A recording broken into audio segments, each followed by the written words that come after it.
오늘은 데살로니가전서 5장 16절로부터 18절 말씀을 중심으로 해서 가장 확실한 하나님의 뜻이라는 제목으로 같이 은혜를 나누고자 합니다.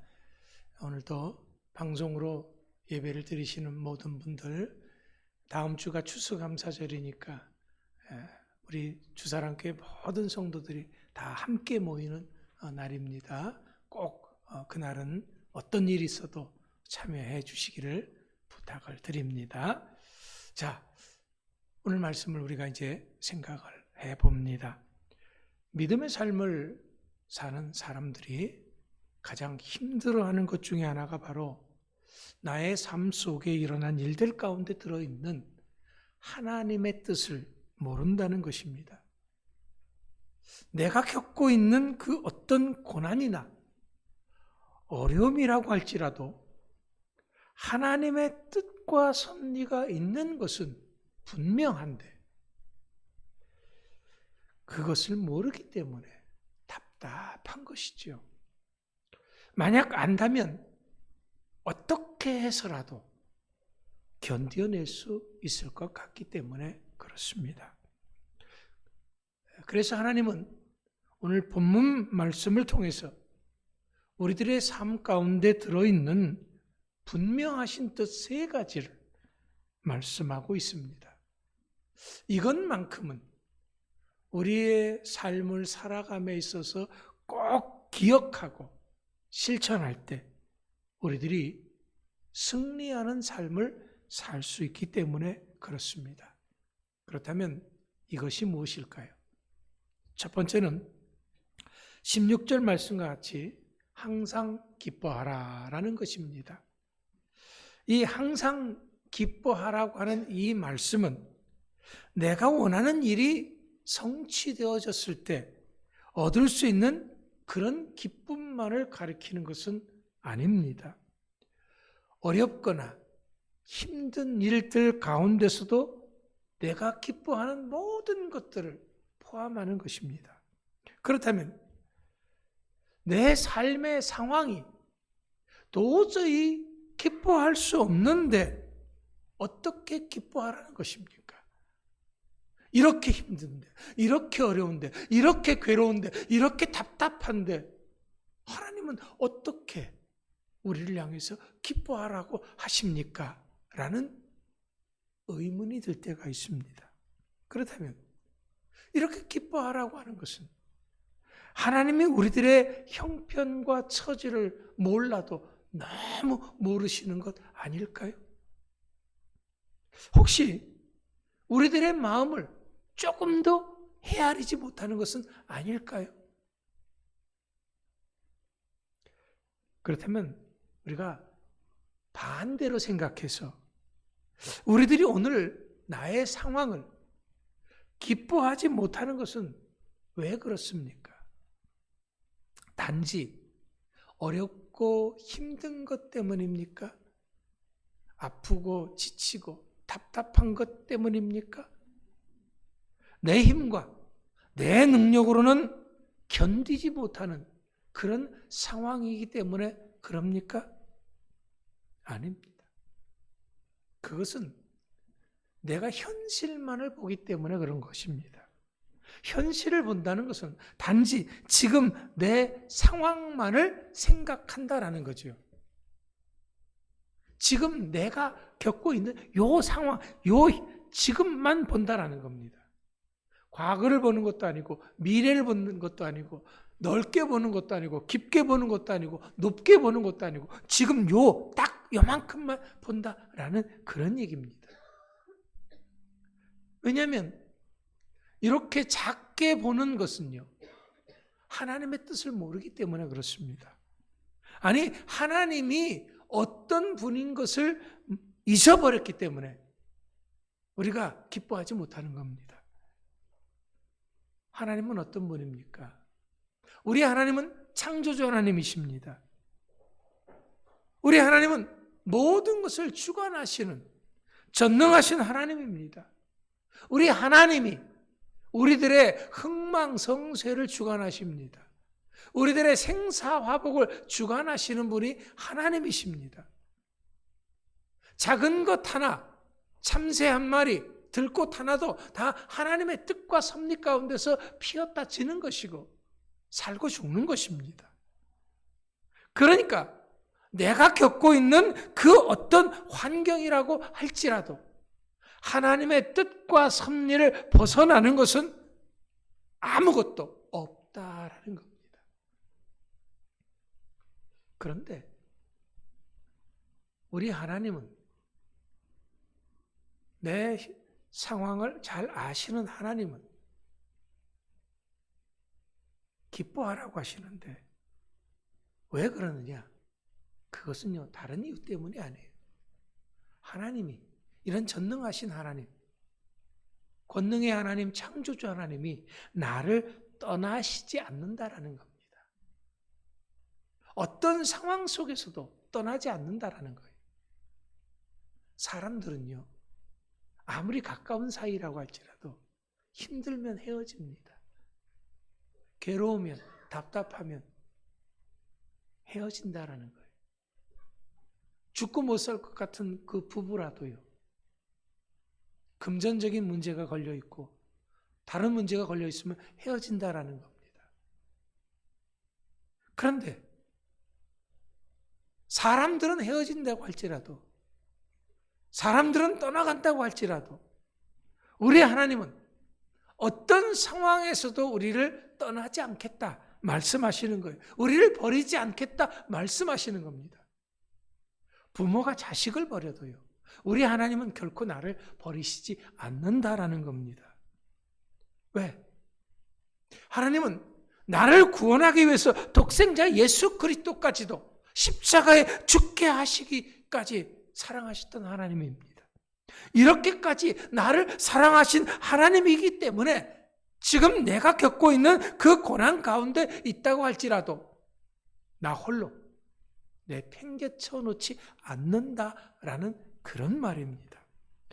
그렇기 때문에 내가 지금 요 상황만을 보고 생각하기에 아무리 슬퍼할 수밖에 없는 형편이라고 할지라도, 괴로워할 수밖에 없는 형편이라고 할지라도, 답답할 수밖에 없는 형편이라고 할지라도 하나님이 나와 함께 하시기 때문에 기뻐하라 라는 그런 말입니다. 하나님께서 우리들의 상황을 전혀 모르는 것이 아니기 때문에 이런 말씀을 하시는 것입니다. 아시는 하나님이십니다. 알아도 너무너무 잘 아시는 하나님이시기 때문에 이렇게 말씀하시는 겁니다. 이런 하나님은요, 빌립보서 4장 4절 말씀에서 주 안에서 항상 기뻐하라 말씀하십니다. 왜냐하면 우린 주님을 떠나서는 아무것도 할 수 없기 때문에 그렇습니다. 우리는 오직 주님 안에서만 모든 것을 할 수 있는 은혜를 받았기 때문에 그렇습니다. 이렇게 말씀하시는 것은 주님 안에서 나를 위해, 주님 안에 있는 나를 위해서 우리 주님께서 나와 함께 아파해 주시고 나와 함께 울어주시겠다는 것입니다. 아니, 나를 대신해서 울어주시겠다는 것입니다. 아니, 나를 대신해서 아파해 주시겠다라는 거예요. 아니, 그것을 넘어서 아예 나의 모든 짐을 대신 져 주시겠다라는 그런 말입니다. 그렇기 때문에 주님 안에 있는 나에게는 아무것도 염려하지 말고 기뻐하라는 것이죠. 우리가 자녀들을 키웁니다. 사랑하는 아이들이죠. 근데 그 아이들이 이제 이 어려운 일들이, 가정에 어려운 일들이 이렇게 생기는 것을 봅니다. 그러면은 아이들이 걱정합니다. 근심합니다. 그러면 여러분들이 뭐라 그럽니까? 너희들은 그런 거 걱정하지 마. 그런 걱정은 누가 한다고요? 엄마 아빠가 할 테니까 너희들은 할 일만 열심히 해. 여러분들은 그렇게 얘기해요, 안 해요? 하지요. 네. 우리 하나님이 바로 그러시는 거예요.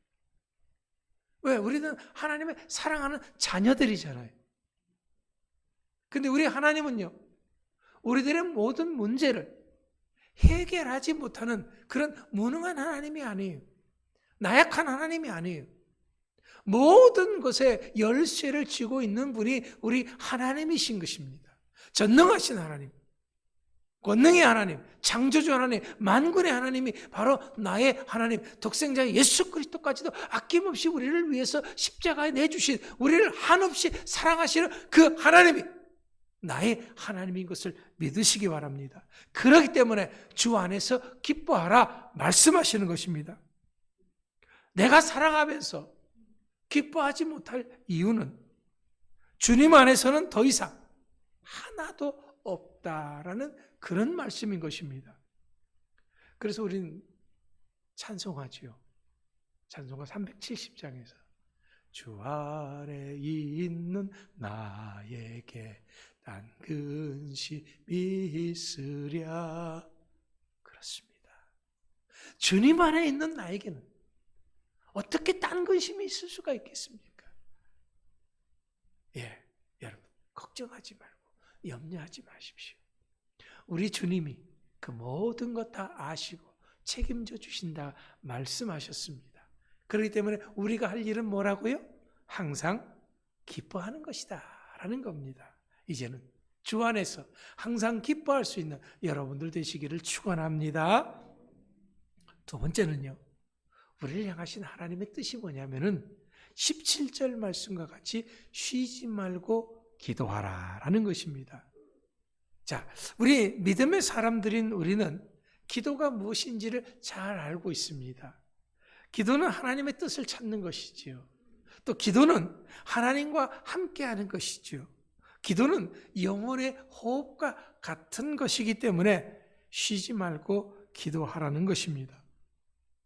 그런데 우리는 이 기도에 대해서 나만의 고정관념을 가지고 있는 경우가 있습니다.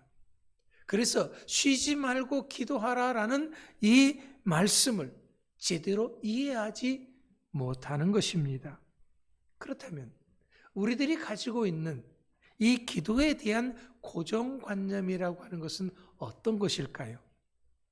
그것은 정해진 장소에서 눈을 감고 무릎이라도 꿇고 두 손을 모으고 정중한 말로 경건하게 하는 것이 기도다라고 생각을 합니다. 물론 때로 이런 경건한 기도가 필요합니다.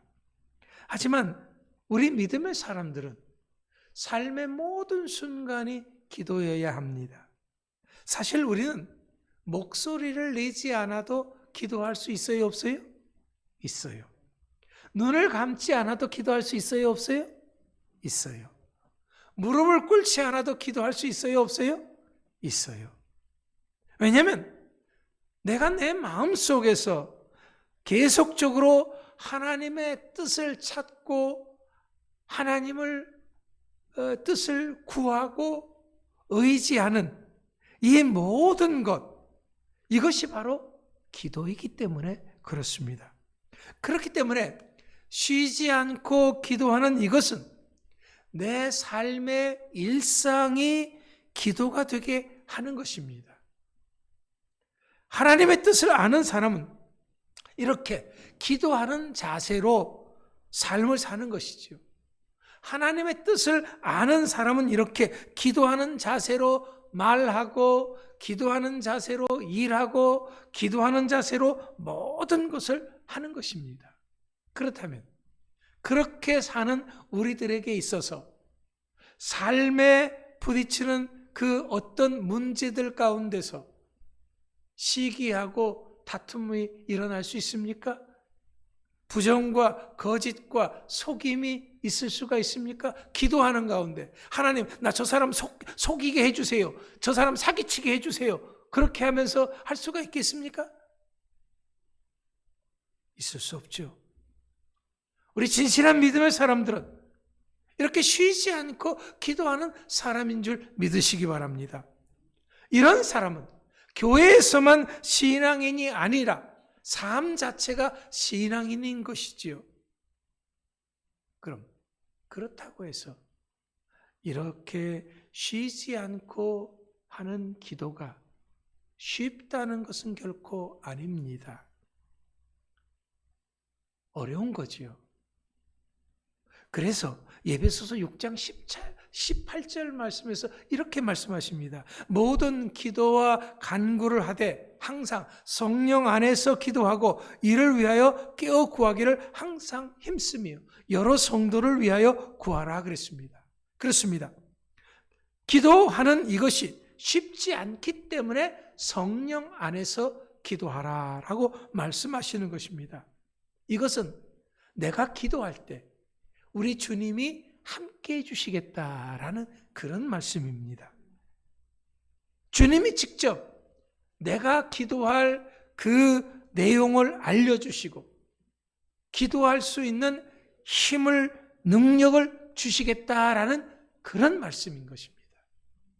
자, 예수님께서 십자가를 앞두고 겟세마네 동산에서 정말 힘쓰고 애써서 기도하신 적이 있습니다. 얼마나 간절히 기도하셨던지 땀방울이 마치 핏방울 같이 되어졌다라고 성경은 기록하고 있습니다. 이때 누가복음 22장 43절 말씀에 보면은 하늘로부터 천사들이 나타나서 기도하는 예수님께 힘을 보태주신 것을 보게 됩니다. 그렇습니다. 우리들이 어려운 상황 속에서 정말 간절히 기도하면은 주님이 나와 함께 하실 뿐만 아니라 나의 기도에 힘을 보태주시겠다라는 그런 말씀입니다. 그런데 왜 우리가 쉬지 않고 기도해야 되는 거죠? 왜냐하면 그래야지만이 영적으로 깨어있을 수가 있기 때문에 그렇습니다. 지금은 베드로전서 5장 8절 말씀과 같이 악한 사탄 마귀가 우는 사자같이 두루다니면서 삼킬 자를 찾고 있는 그런 상황이다라는 거죠. 이런 상황에서 이길 수 있는 것은 기도밖에는 없다 말이에요. 그런 말입니다. 오직 기도만이 다가오는 환난에서 우리들을 구해 줄 수가 있는 것입니다. 그렇기 때문에 늘 깨어서 하나님의 능력을 구해야 합니다. 그렇지 않으면 갈대같이 약한 우리들의 뜻은 쉽게 꺾이고 만다라는 거죠. 기도하지 않으면 내가 아무리 뜻을 가지고 믿음으로 살아야지 한다고 할지라도 쉽게 꺾어진다라는 거예요. 예수님께서도 누가복음 18장 1절 말씀에서 항상 기도하고 낭망치 말아야 할 것을 말씀하셨습니다. 로마서 12장 1절에서는 항상 기도에 힘쓰라고 말씀하셨습니다. 그만큼 기도가 우리 믿음의 사람들에게 있어서는 소중하고 절실한 것이기 때문에 그렇습니다. 그래서 쉬지 않고 기도해야 한다라는 것입니다. 우리들을 향하신 하나님의 뜻 세 번째는 범사에 감사하는 것입니다.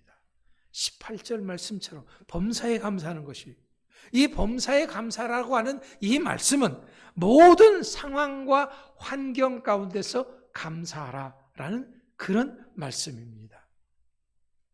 왜냐하면 내 모든 삶의 상황은 하나님이 주시는 것이기 때문에 그렇습니다.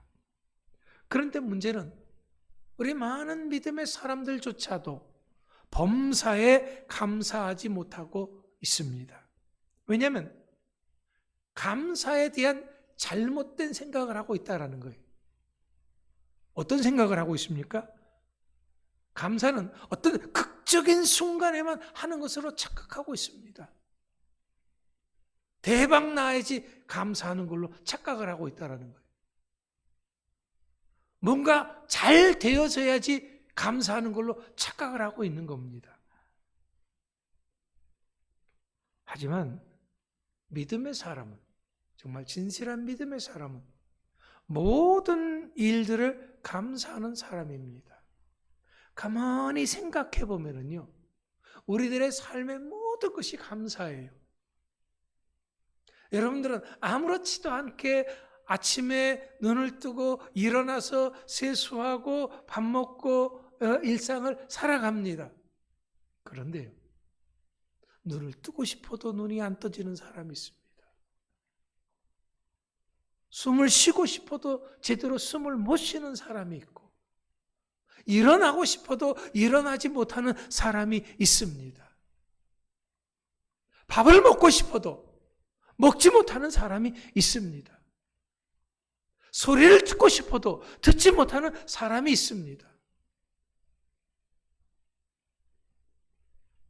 우리의 일상은 모든 것이 감사인 줄 믿으시기 바랍니다.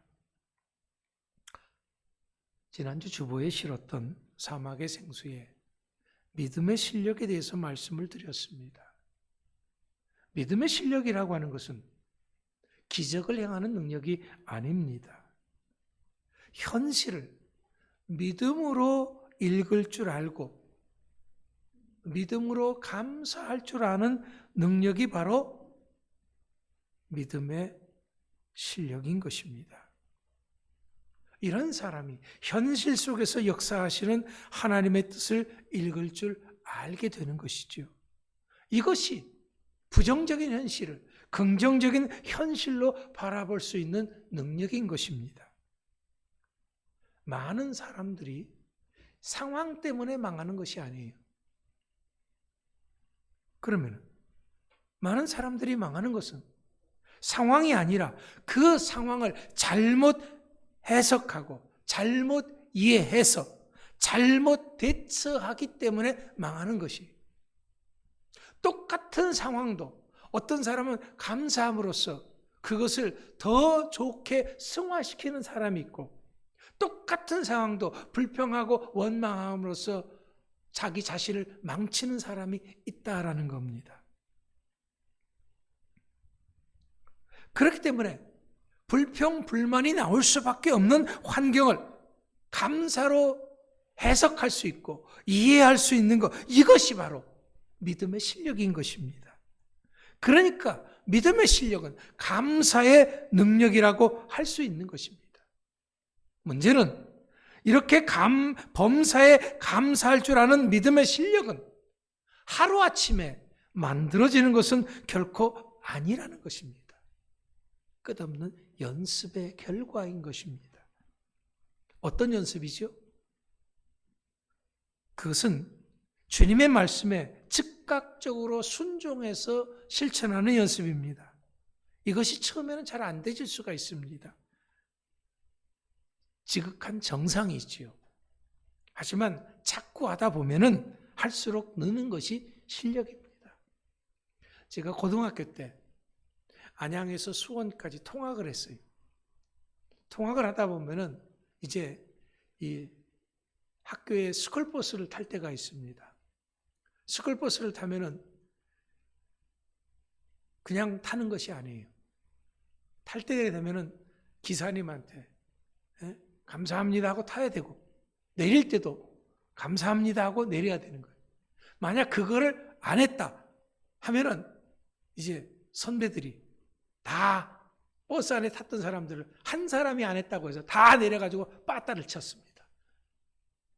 우리 고등학교 때는 그랬어요. 그러니까 뭐 감사합니다 한마디 제대로 안 했다가는 깜빡 잊었다가는 매 맞는 거예요. 그러니까 이게 처음에는 잘 안 되집니다. 잘 바쁘니까 잘 잊어먹습니다. 근데 몇 번 빠따를 맞다 보면은요 정신이 바짝 들어요. 그래서 차를 탈 때마다 또 내릴 때마다 감사합니다 크게 하게 됩니다. 고등학교 3년 동안 그렇게 훈련을 받으니까요 어느 버스를 타건 어느 택시를 타건 감사합니다 자동적으로 나오더라고요. 이게 훈련이 하면 되는 겁니다. 베드로 사도도요 처음에는 범사에 감사할 줄 모르는 믿음의 실력이 전혀 없었어요. 말로는 누구도 따라올 수 없을 만큼 큰 믿음의 사람이었습니다. 그래서 다른 사람들은 다 떠나가도 자신은 주님 곁을 결코 떠나지 않겠다고 죽어도 떠나지 않겠다고 호언장담을 했습니다. 하지만 이런 그가 채 반나절이 지나지도 않아서 예수님을 모른다고 저주하면서 부인하기를 3번씩이나 했습니다. 왜냐하면 그때 베드로는 자신의 말조차도 지킬 수 없는 그런 믿음의 실력을 가지고 있었기 때문에 그렇습니다. 이런 베드로가 예루살렘을 떠나지 말고 기도하라는 예수님의 말씀에 순종했습니다. 그랬더니 성령을 받았습니다. 그가 성령 받고 나서부터는 무엇이든지 무슨 일이든지 즉각적으로 순종했습니다. 그때서부터 점점 이 믿음의 실력이 향상되기 시작을 합니다. 이제는 그 무엇도 그를 두렵게 할 수 없는 담대한 믿음의 사람이 되어졌습니다. 어떤 상황 속에서도 감사할 수 있는 믿음을 갖게 된 것입니다. 그래서 베드로는 죽음도 감옥도 그 누구도 막을 수 없는 그런 범사에 감사할 줄 아는 믿음의 실력자가 되어진 것입니다. 이것은 우리도 마찬가지입니다. 우리가 주일 말씀을 듣고 그 말씀을 기억하고 그 말씀대로 살아봐야 합니다. 그래야 범사에 감사할 줄 아는 믿음의 실력자가 되는 것입니다. 아무것도 안 하는데 어느 날 갑자기 어떤 환경 속에서도 흔들림 없는 그런 굳건한 믿음을 가질 수가 있겠습니까? 어떤 상황 속에서도 감사할 수 있겠습니까? 없습니다. 그것은 꿈 같은 생각일 뿐입니다. 현실은 현실이고 꿈은 꿈입니다. 현실과 생각은 항상 엄청난 차이가 있는 것입니다. 그렇기 때문에 우리는 지금 매일같이 꾸준한 연습을 통해서 범사에 감사할 줄 아는 믿음의 실력을 키워야 할 때인 것입니다. 이것이 바로 오늘을 사는 우리들이 힘쓰고 애써야 할 일들이다라는 거죠. 자, 오늘 우리들을 향하신 하나님의 확실한 뜻은 이렇게 기뻐하고 기도하고 감사하는 것입니다. 그런데 여기서 우리는 이 세 가지에 들어있는 뭔가 특별한 한 가지를 발견하게 됩니다. 그것은 여기 이 세 가지 말들을 꾸미고 있는 항상 쉬지 않고 범사에라고 하는 수식어입니다. 이 말들은 다 다른 것 같지만 결국 하나입니다. 모든 것을 언제든지 어디서든지 계속해서 항상 하라는 것이죠. 오늘 우리들이 실천해야 될 하나님의 뜻은 어느 한순간에만 하는 것이 아니다라는 것입니다. 항상이어야 합니다. 모든 것이어야 합니다. 계속 되어져야 합니다. 그렇다면 왜 이것이 우리들을 향한 하나님의 뜻일까요? 이렇게 하는 이것이 우리들로 하여금 더욱 성숙한 믿음의 사람으로 만드는 것입니다. 더욱 굳건한 사람으로 만드는 것입니다. 더욱 실력 있는 믿음의 사람으로 만드는 것입니다. 이렇게 하는 이것이 또한 예수님을 닮아가는 것입니다. 이렇게 하는 이것이 바로 하나님의 뜻을 이루는 가장 원초적이고 기본적인 요소이기 때문에 그런 것입니다. 이것도 못하면서 어떤 큰 일을 한다고요? 안 된다라는 겁니다. 하지만 이 모든 것들은 반드시 예수님 안에서 해야 합니다. 왜냐하면 예수님과 함께 하지 않는 모든 것들은 하나님의 뜻이 아니기 때문에 그렇습니다. 예수님 안에서 하지 않고는 우리는 할 수도 없습니다. 아니, 어떻게 했다고 할지라도 그것은 아무런 의미가 없는 것입니다. 기도도 감사도 모든 것을 기쁨으로 예수님 안에서 행하는 이것이 바로 우리들에게 놀라운 기적의 역사를 가져오는 원동력이 되는 것입니다. 밑바탕이 되는 것인 줄 믿으시기 바랍니다. 사랑하는 성도 여러분, 자, 다음 주는 추수감사절입니다. 1년 동안 우리들의 삶을 감사하는 그런 날입니다. 그렇다면 무엇을 감사할 것입니까? 어떻게 감사할 것입니까?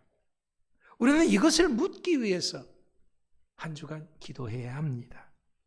할 수 없어서, 마지못해서, 누구의 강요에 의해서 억지로 드리는 그런 감사는 감사가 아닙니다. 우리는 그동안 나에게 베푸셨던 하나님의 은혜를 기억하며 또 앞으로 우리가 받을 하나님의 은혜를 기대하며 기쁨으로 감사의 열매를 드려야 합니다. 이것이 바로 오늘을 사는 우리가 해야 할 가장 확실하고 중요한 하나님의 뜻이기 때문입니다. 기도하겠습니다. 우리를 사랑하시는 아버지 하나님,